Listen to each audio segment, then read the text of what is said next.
and it's like an agyuki, right? But the problem with that is this hand's not doing anything. Where if I do that, I've got control of the arm. Is that okay? So that's why I'm saying more like Yodan, you know, when it's run like that kind of way, as opposed to like a Jodanuki or an agyuki where it's that kind of way. You do an agyuki, you don't get hit, so that's okay, but you'd have to move your hand back to find it again. So if we can shave that split second of readjustment, then so much the better, right? Is that okay? Okay, one more go. And then knee him in the groin. Motobu attacks the groin on a quarter of these drills. So this is your first one. Do you mind if you just move? So first one, swings a shot like you've all got. That was great. Looking around, everyone's got that. You could knee him with the back leg, but again, possibly that leg might be in the way. You know what I mean? But so this one's there. Is that okay? So he adjusts his back foot, knees to the groin, and then pushes away. So again, if you're doing it in a learning phase, trying to make sure I hit all the positions, it would be done 1, 2, step, 3, move. When you've got the hang of it, I'm just thinking to myself, make sure you don't knee him in the groin. It's important I complete that thought before we do it. Right, so once you've got the hang of it, you know, from there he goes 1, 2, bang, and then you're away. Is that okay? So again, much quicker and much more flowing. Because that's how it would be, right? You know, obviously when he's showing it in photographs, you're seeing still bits. But in application, it would be just fluid right the way through. Is everyone okay with that one? And on that final move, not that. Move your foot. So it's under your centre, and then you can knee without having to tilt. Is that okay? Okay, give that one a shot. That'd be number 2. And that's it. Fast to get that. You can slow it down. And, you know, you're training for 4 hours, so don't go nuts, because that often happens in seminars. People are super enthusiastic for the first half and then realise the error of their ways in the second half. But by all means, you know, just take your time, slow them down if you want, but still try and get that flow. So even if we do it in slow motion, right, rather than going 1, 2, he's going to go 1, 2, even if it's slow. So you go, bang. Is that okay? So you get a more realistic feel and flow to it, rather than 1. Are you ready? 2. Is that okay? Just boom, boom, 1, 2. You know, so that's the idea. It's a guy swinging at you, and you're driving in, taking away his lines of attack, and counter-attacking. All right, everyone okay to give that one a go? Okay. And I have to think of how I'm going to do this, because I could just rattle through it like I've done, right? But an important part of this on that first block is that you do it like that. Right? Motobu emphasised that in the text and the photographs. So, but in application, it's quite quick. So if I did it quick, maybe that would get lost and people would start doing this. So how do I remind myself and anyone practicing the kata that that's there first? Right? So I thought I'll slow it down. You know, just to underline this is important, right? So I went there. And then I went bang, make sure I've got this posture, and then I step and do the knee. Is that okay? And then I played with it in various ways. Don't know that's the right way to do it. So the first one, when the hand hasn't got anything to do. So to make it clear it's not doing anything, in my hip it could have hold of something. If it's there, it's probably doing nothing.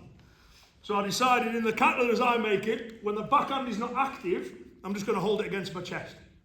So I was there. There's the first bit. Slow. Second bit. Third bit.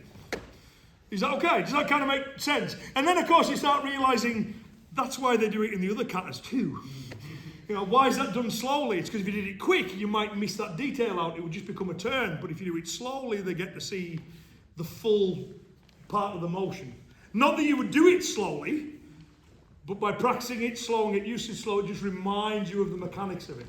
It's an old adage, right? But the kata's the map, not the territory. You know, the kata needs to give you clear instruction. You know what I mean? And if you mistake it for the territory and do it like true shadow fighting, you could lose important details. So, you know, the kata kind of freeze frames things, slows things down, makes things obvious. So it's, yeah, you see how important this is. So is everyone okay to give that one a go? So slow, quick with a drop of stance. When I do that one, I'm in the kind of kakutsudachi style position. Is that okay? You know, but it doesn't, you just drop. If you want to do that, that'll work. You know, however you like to do it, then step and then lift that knee up. With that hand there all the time. I'm still keeping hold of his arm. Is everyone okay to do that one solo a couple of times? Is that all right? And then we'll do number 3 and then we'll link them together and you've got a quarter of that kata learned. Groin attack one, as you may have guessed from the jokes beforehand. So this one you're right to right. If we're doing it on the same side, Motobu shows it in his text. The hook comes in and he kind of checks it in the same way. Arm goes up in a Yodan style way, he ducks down underneath it, right? There's a bit of head movement. The same time he does that, this hand slaps upwards into the groin, right? So it's an obvious hit, and then it squeezes. I would suggest with your partner you miss the second bit out. You know what I mean? But the idea is, without getting overly graphic, if you just try and grab, you may or may not catch what you want to catch. If you go smash and mush everything up, then you can get a decent grip. Now, as you're probably aware, you're still vulnerable to that backhand, and Motobu acknowledges that on the next bit. But the first part of it, he swings his shot, it's bang, and then squeeze. Okay, that's his opening one. Which, again, it's a crude technique, but you all know the story of Funakoshi on the train station where he got mugged as an old man? No. So it's one he tells in Karate Do My Way of Life, which is quite funny the way he tells it. So he's 80 years old, and he's walking along a train station late at night. He's got his umbrella with him. And he's kind of using it, part in case it rains, part of it as a walking stick, right? And this guy comes up to Funakoshi and obviously thinking, right, I'm going to mug the old guy, not realising that he's a founder of modern karate, right? He's in for a bad day. He snatches the umbrella off Funakoshi and goes to hit him with it. Funakoshi says he slips the umbrella to one side, and he goes, and then I grabbed him by the testicles. He said, I then held him there until the police came. So I always like that. In my mind, I like to imagine the police weren't on scene. You know what I mean? So just Funakoshi and this guy, Funakoshi looking at his wristwatch, and they can't be much longer. The guy, it's fine. And then the bit I also like, Funakoshi goes, I am very ashamed and embarrassed to have to tell you this story. No, you're not. You put it in your book. It's a good story, Funakoshi. Enough with the false modesty. He does that a few times.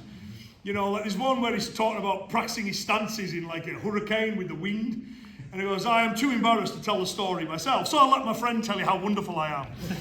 There's quite a lot of that false modesty goes on, right? But there's Funakoshi, groin attack. Motobu, groin attack. And the other story I like on this is Kimura, not Shotokan karate, Kimura, who the armbar in Brazilian Jiu-Jitsu is named after, judo player, legendary judo player. In his autobiography, he tells a story that it was again, train station. And there was 4 American servicemen who were dishonorably discharged for their actions here.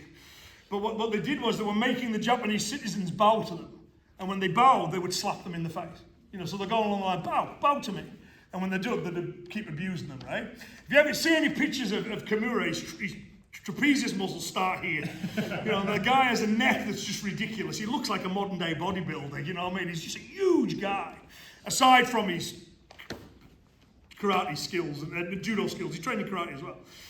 He was friends with Iain, the founder of Choki. Anyway, so they get to him, and of course, this big thick neck bow, and he's decided he's not going to bow. He's just not having it. So what they do, they get the guns up and they put him in the back of the van and they drive off with him, right? So meanwhile, all the villagers are rushing because they know that's not going to end well for these 4 servicemen, right? The story, as Kimura tells it, is he knew that as soon as back of this van opens, that's my chance. So I'm going on the attack as soon as these doors open, right? The doors burst open, he grabs one of them, headbutts him and knocks him unconscious. Next guy moves towards him, he side kicks him in the knee, breaks his knee, the guy drops to the ground squealing. He grabs hold of the 4th one, now he actually does some judo. Grabs hold of the 3rd one rather, and throws him with a shoulder throw. He says, he went off the edge of the bridge into the water below. So we have to hope it was a fairly low bridge for that serviceman. He certainly survived it, so probably didn't fall a few stories, probably a few feet. He goes, as the 4th one came in, he says, I grabbed him by the testicles and I squeezed until he passed out from the pain. And this is the bit that always makes me smile. He goes, I have always found this to be a very effective technique. In fact, in high school, I was known as the groin grabber. So you've got this as a legendary judo player. There's in some parts of the judo world they say no judo before Kimura, no judo after Kimura. Kimura's a legendary judo player. And then you've got, Motobu with all his skills, and then you've got Funakoshi with all of his, and it's a go-to technique for all of them, right? So right to right, swings in his shot, bang, and then he squeeze here. And then the next part of it says, well, what if he throws that shot? Is that okay? He's a brave man if he does, to be fair. but he could do it, right? So, and that's what I'm saying. Motobu's drills take open to the fact, well, where are you open? And what would you do if they started attacking along that line? Was everyone okay with that first part of it? So no step on this one, he just extends his stance forward and then squeeze it. Is that okay? Be nice to each other.